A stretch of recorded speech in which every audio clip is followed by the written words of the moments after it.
I mentioned that your goals and your vision should be aligned with your values. This is true in the professional space, but it's also important for your personal and purpose-driven goals as well. Remember, holistic productivity is built around the idea of the whole person and achieving goals in every area of life. Hi, I'm Chris LeBrun, your host of the Wholistic Productivity Podcast. As someone who's never been afraid of dreaming big and going for it all, I often find myself with a lot on my plate. I'm a husband and father, a nonprofit fundraiser, and an entrepreneur. What I've realized is my view of productivity was pretty toxic. After decades of believing that in order to do more, you had to work harder, I began to see productivity as this beautiful thing.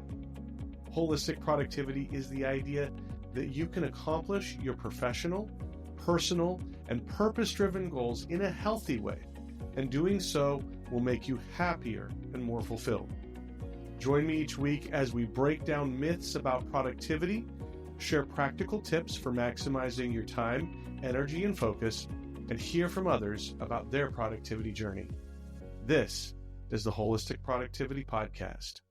Hello and welcome to episode number 10 of the Wholistic Productivity Podcast. I'm Chris LeBrun, your host and a productivity coach. So glad that you are here. I love seeing you investing into your goals, into your future, into your productivity. And I just know that your time is valuable. So thank you for spending a little bit of it with me today. And you're probably doing other things while you're listening to this podcast or watching it on YouTube. Do me a favor, drop a comment in whatever platform you're listening or watching on, and just let me know what you're doing while you are listening to the show or watching the show. That'd be great. I'd love to see all the different things that you guys are working on, and would love to see that in the comments section on your favorite podcast platform. We are on almost all of the podcast platforms out there. Wherever you listen to podcasts or watch a video on YouTube, you can find the Holistic Productivity Podcast. And hopefully you're finding benefit from the show. If you are, take an extra moment just to leave us a rating. We'd love to see 5 stars, but that just lets other people know that this is a show worth watching, worth listening to, and it will help them out as well. Thank you for everybody who's already rated the show. We appreciate that. And again, it just helps other people find the podcast. We just wrapped up a series on the fundamentals of holistic productivity. You may be new to that concept or that term, but those 6 episodes just kind of explain what holistic productivity is all about. And if you haven't listened to those, I invite you to go do that. A lot of those episodes were things that you can do to help you be more productive, strategies that you could use when you're planning your week. You know, we talked about your Sunday strategy and tracking your top 3 priorities and your detours, creating a goal roadmap.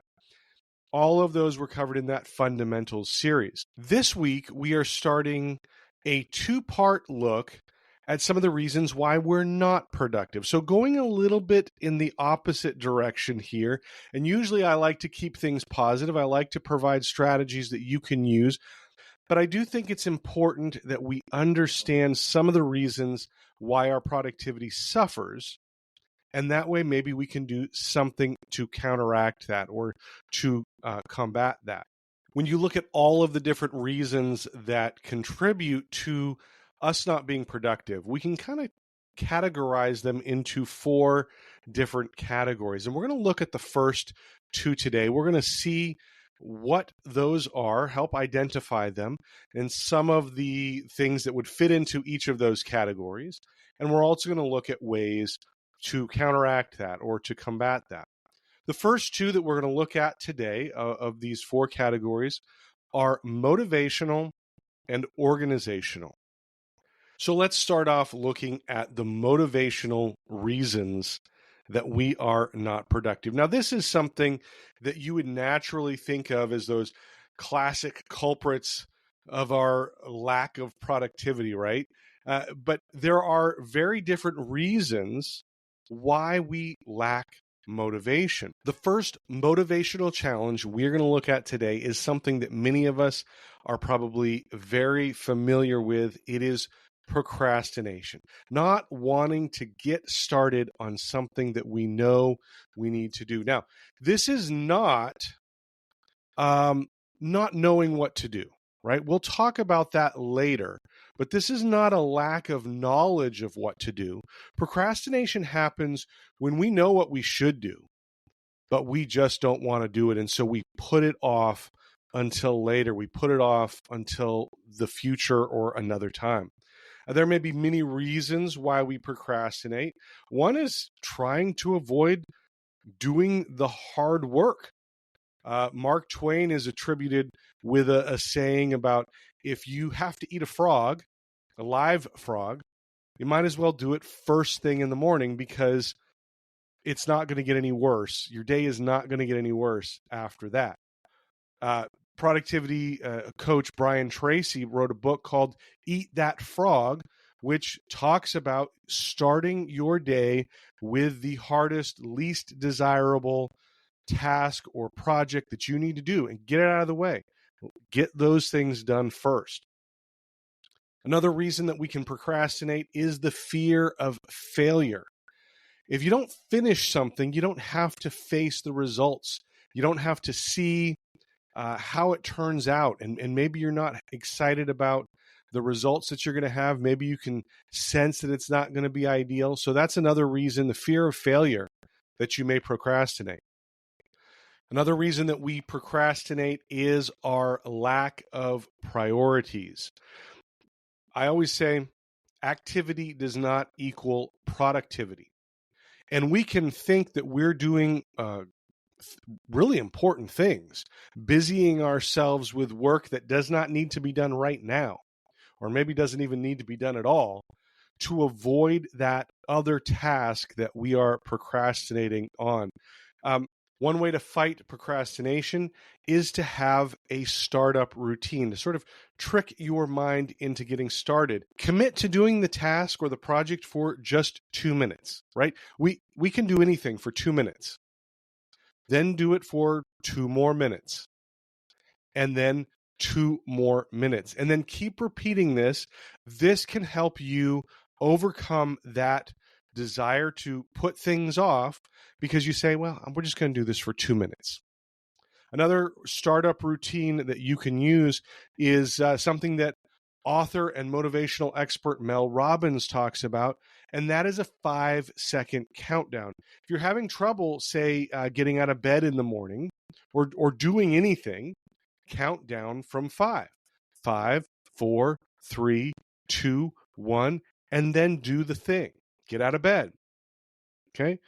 As you focus on the countdown, your brain shuts off from all those negative thoughts and emotions that you have, and you can just get up and do the thing that you were going to do. Now, Mel admits that this is the stupidest thing ever, and she really had no belief at first that it was going to work as well as it does, but it works because it's backed up by science and psychology. You just want to shut off your brain that is telling you all of these negative things or distracting you to do other things. So just do that 5-second countdown, 5, 4, 3, 2, 1, and then go. Let's pause here for a quick break. We'll be right back. This episode is sponsored by Efficient.app. Big shout out to Alex and Andra from Efficient.app for sponsoring the Holistic Productivity Podcast from the very beginning. We love that. When you are looking for new software, Efficient.app is the place to go. They have already done all the research for you, which saves you the headache of doing a trial of every single app you want to look at. They offer hundreds of product reviews and comparison videos that are informative and fun to watch. Want to hear how Motion stacks up against Monday.com or Asana or ClickUp? They have a review for that. Here's what I love. They promise no BS software reviews. They tell you exactly what they love and what they don't love.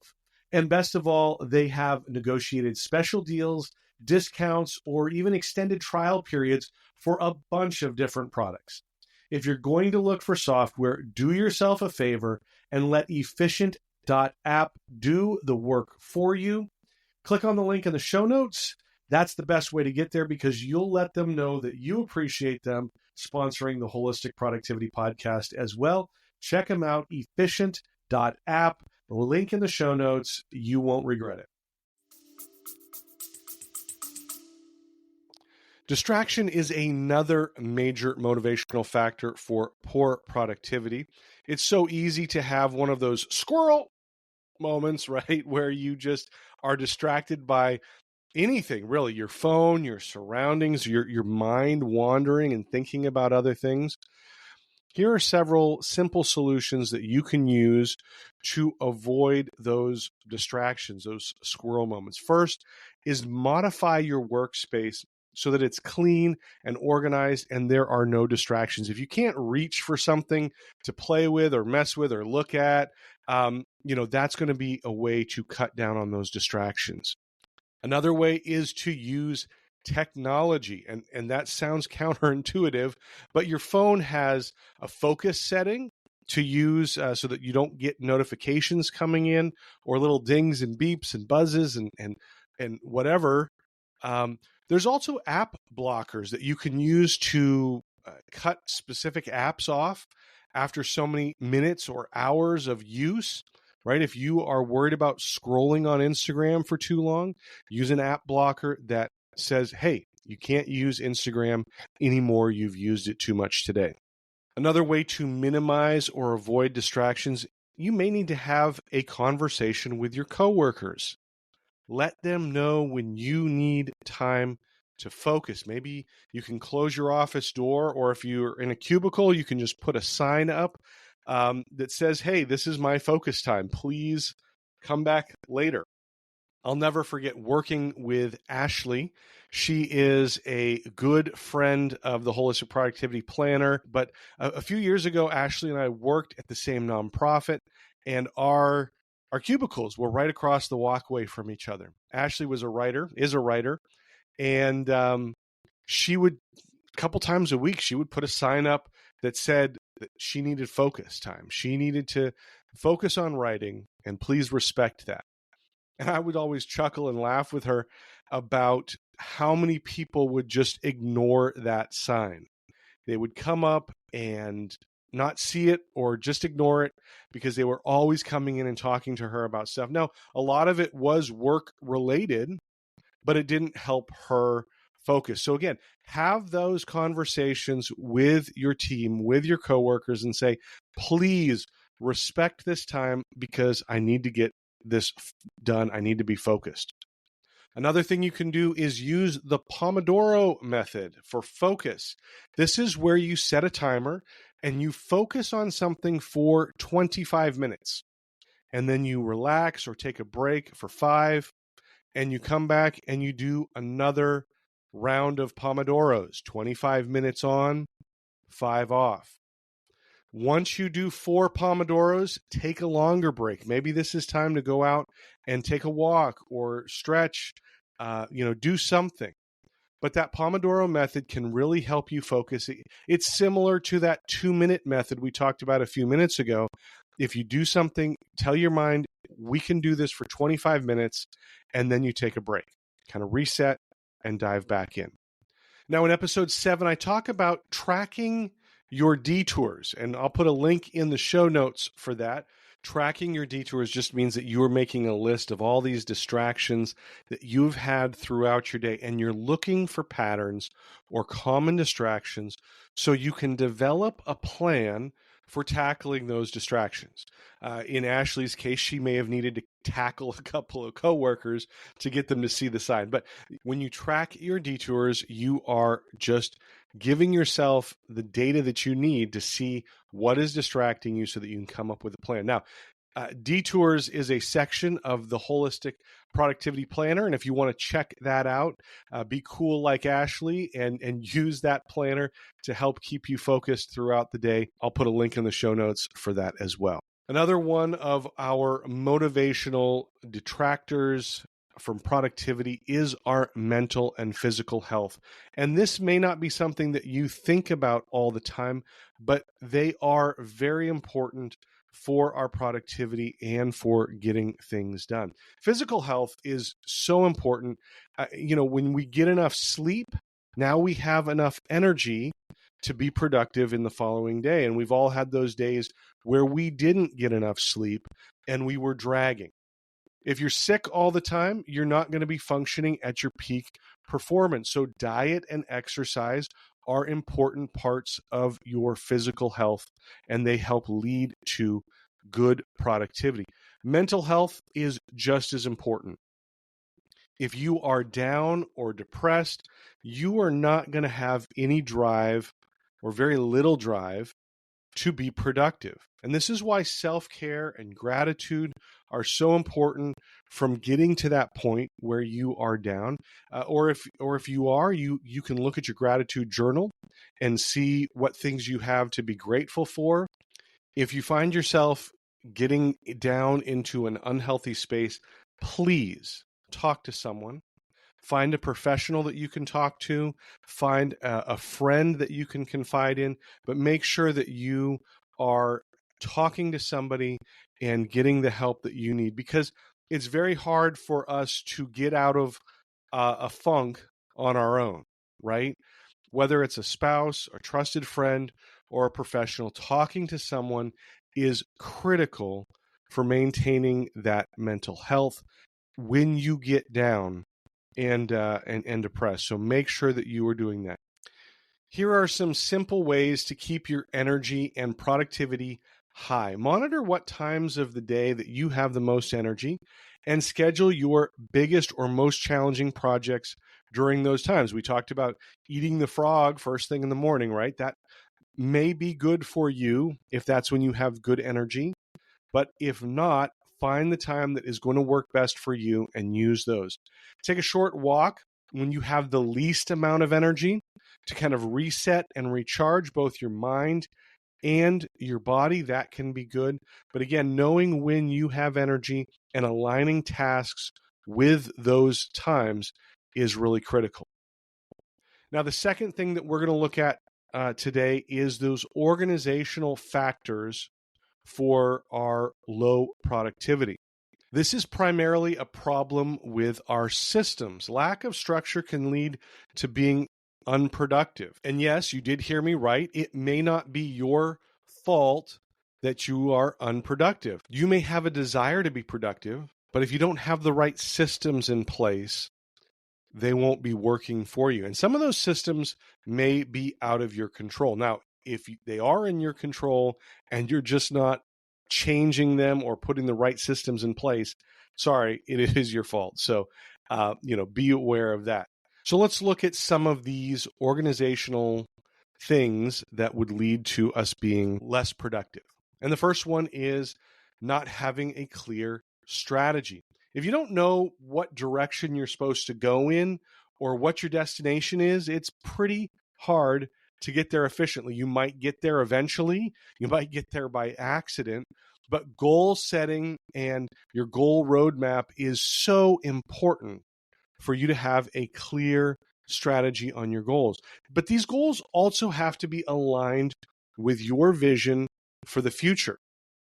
I recommend creating a 5-year vision that's aligned with your values and then setting short-term goals that are designed to help you reach that vision. You probably don't want to go past that 5-year vision. That's probably the horizon point that you can aim for, because there's too many variables, too many things can change that we're not even aware about right now.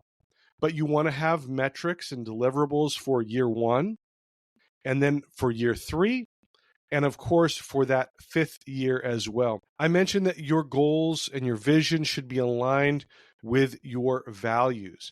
This is true in the professional space, but it's also important for your personal and purpose-driven goals as well. Remember, holistic productivity is built around the idea of the whole person and achieving goals in every area of life.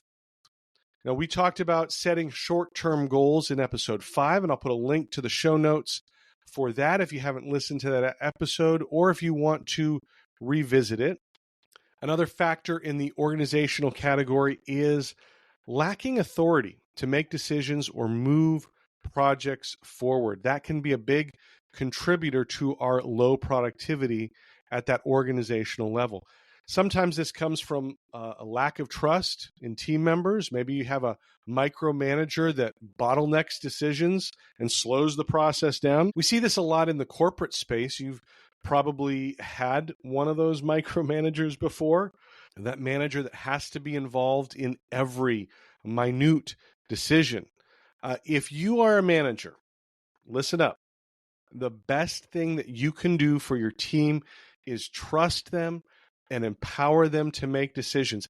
And they may not get it right every time. That's why you provide training and oversight. But if you are micromanaging everything that they do, that is not going to be productive for them or for you. This means clearly setting defined outcomes and giving them the freedom to focus on the tactics that they will use to achieve those goals. You want to establish clear objectives and levels of authority before you get to a roadblock situation. I'll give you an example of this. One job that I was at, I had very clear policies around the spending limits that I could do as a director. I could spend up to $5,000 for an item without any approval from anybody above me. If I was spending more than $10,000, I needed approval from the CFO, and anything over $50,000 needed approval from the whole executive committee. Now, the budget provided structure for spending in general, but I had authority to spend money within that budget structure, and I knew what that authority was. I could spend anything up to $5,000 without talking to anybody else, as long as I stayed within my budget. But authority can be a problem in small businesses as well, even with solopreneurs. It's easy to think no one else knows how this works, so we don't delegate tasks or projects to others. And we will talk more about that in future episodes as well, so stay tuned. Sometimes entrepreneurs can't trust themselves, and they start overthinking things and slow the process down. Don't be your own micromanager. You may have left the corporate world to avoid those types of bosses, right? So now don't be the very thing that you tried to escape. We need to give ourselves the authority to act and the authority to move forward without overthinking. Poor communication is another factor that can keep us from being productive. And we talked about setting clear objectives and providing guardrails for your teams. This is one form of good communication, but there are other layers to that as well. When you are a solopreneur, everything is in your head. You know the plan frontwards and backwards, but when you start to bring in other team members or contractors, you have to communicate clearly so that they know the plan just as well as you do. Now, this can take several forms. One could be a project brief that outlines all the aspects of the projects and the deadlines and the responsibilities. The only problem with that is it can take more time to write that project brief than it should. So just be careful with that. Don't waste so much time creating the project brief that you waste productivity there. Once you lay out the groundwork for a project, it's important to maintain clear communication going forward. Maybe that's a Slack channel or a group text. This can be really helpful for fast-moving situations when things are changing, everything's dynamic. But be sure to have clarity in your chat or your text. It can be too easy for us just to assume that the other person knows what we're replying with, right? So use the reply feature and tie your comment back to the original thing that you're replying to. especially if there have been several other comments in that thread. Now, email is another special breed of communication, and I tend to over-communicate in email. It's sort of that project brief for everybody, but this can lead to people seeing this massive email and be like, I ain't reading that. So try highlighting key points. If you're going to write a long email, maybe highlight or underline or bold things that you really want people to read so that they can see those first and foremost. But like with chat, be sure that everybody knows what you are writing about. And remember that sarcasm and humor are often hard to decipher in email or chat. This is a hard one for me, right? I like the sarcasm and the humor. But if you are sending the wrong message and people aren't picking up on your sarcasm, that can be a bad thing as well. I'm going to talk more about email in an upcoming episode, so stay tuned for that. Again, like I said, it's its own special breed. The last thing that we'll look at with communication is having one clear source of truth. In fundraising, that is our donor database. I always say if it's not in the database, it didn't happen, because it allows other people to see the notes, the interactions, what mailings this person may have received. So whether you use a shared document that everybody can contribute to or a wiki page with all the project information, make sure that there is a single source of truth for the project. Project management software like Rike or Motion or Monday all have places to upload documents, leave notes, or to have chats even about specific projects within your projects or tasks. So if you are using those types of software, make sure you are utilizing those features. That can be a great source of truth for your specific projects. So there you have it. We looked at 2 of the 4 categories of reasons why we aren't productive. We looked at motivation and organization today. Understanding what causes our productivity to dip or decline can help us find ways to counteract these negative factors. So let's recap what we talked about. With procrastination, some of the things that you can do: you can eat the frog, do the difficult things first thing in the day. You can commit for just 2 minutes at a time and keep doing that over and over. Or if your brain is just telling you, you don't need to get up, try the Mel Robbins countdown: 5, 4, 3, 2, 1, and then go. If you are dealing with distractions, maybe you need to clean off your workspace so that there aren't things right within arm's reach that can distract you. Talk to your coworkers. Let them know that this is focus time, that you need this time to focus, and then use the settings on your electronics to block notifications and limit time on apps. You can also use focus sprints with the Pomodoro method, 25 minutes on and 5 minutes off, and also track your detours so that you can see the patterns and common causes of your distractions. The last motivational factor we looked at was your mental space and energy, your physical well-being. Schedule those high-focus tasks during your high energy times of day, and make sure that you are getting enough exercise, sleep, water, and focus on self-care and gratitude. Maybe use your 5-minute Pomodoro break to take a walk or to stretch, to do other things that will help with your physical and mental well-being. Now, the other category we looked at was organizational reasons why we are not productive. That may be your strategy. Make sure that your short-term goals are aligned with your values and vision. Set metrics for year 1, year 3, and year 5.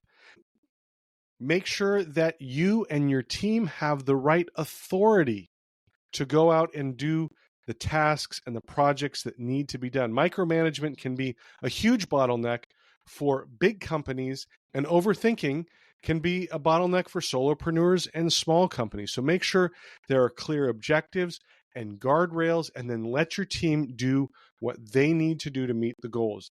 The final thing that we looked at is communication. Make sure everyone has the right information that they need, that communication is clear and ongoing, and there is a single source of truth that everybody is working off of. That's it for the show today. Thank you so much for being here. You can check out the show notes at holisticproductivity.com/10 for episode 10. That will have all the links to everything we talked about in this episode. Don't forget, next week we are going to look at the other two categories of things that keep us from being productive. Best way to hear that episode is to make sure that you are subscribed on your favorite podcast platform or on YouTube. That way you will get the next episode as soon as it drops on next Tuesday. I know you won't want to miss the continuation of this episode. If you liked the show and found it valuable, please do somebody else the favor of letting them find the show. Rate the show. We love seeing those 5 stars. That lets other people know that this is a show that is helping somebody else, and they will want to listen to it as well. Be sure to follow on all of the social media platforms: Instagram, Facebook, Threads, LinkedIn, YouTube. That way you can get more productivity tips and motivation throughout the week. But thank you so much for listening. As always, the goal of this podcast is to help you dream big, plan smart, and live fully. Thank you so much. We'll see you next time.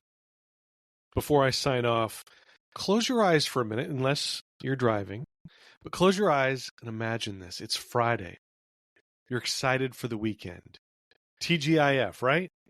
You're wrapping up the work week, getting ready to leave the office. But as you're walking out the door, you start to reflect on the week and you say, what did I even accomplish this week? It's a frustrating feeling and a horrible way to start your weekend. You know that you've worked hard all week, but you have little or nothing to show for it. If you've ever had these feelings at the end of your week, I have a special offer for you to help you on your productivity journey. I talk about it all the time. Being intentional with your time is one of the biggest parts of productivity. And one of the best ways you can be intentional is to plan your week. Planning your week provides clarity on your priorities. It eliminates confusion about what needs to be done, and it sets you on a path for success. Now, I've developed the perfect tool to help you plan your week. I call it my Sunday strategy. And I want to give you my Sunday strategy worksheet and guide absolutely free when you sign up for my weekly newsletter.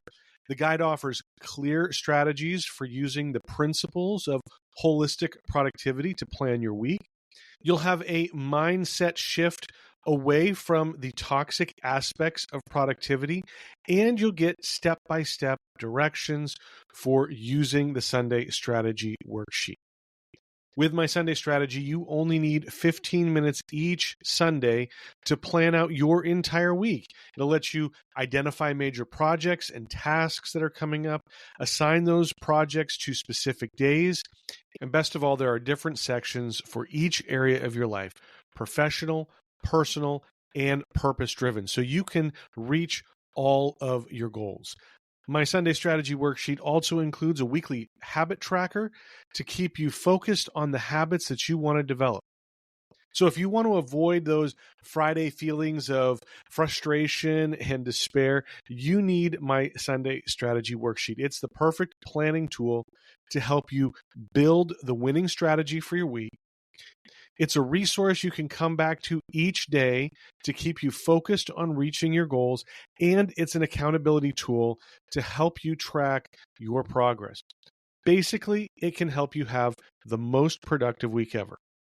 Like I said, it is completely free when you sign up for my weekly newsletter, which also features more strategies and tips to help you dream big, plan smart, and live fully.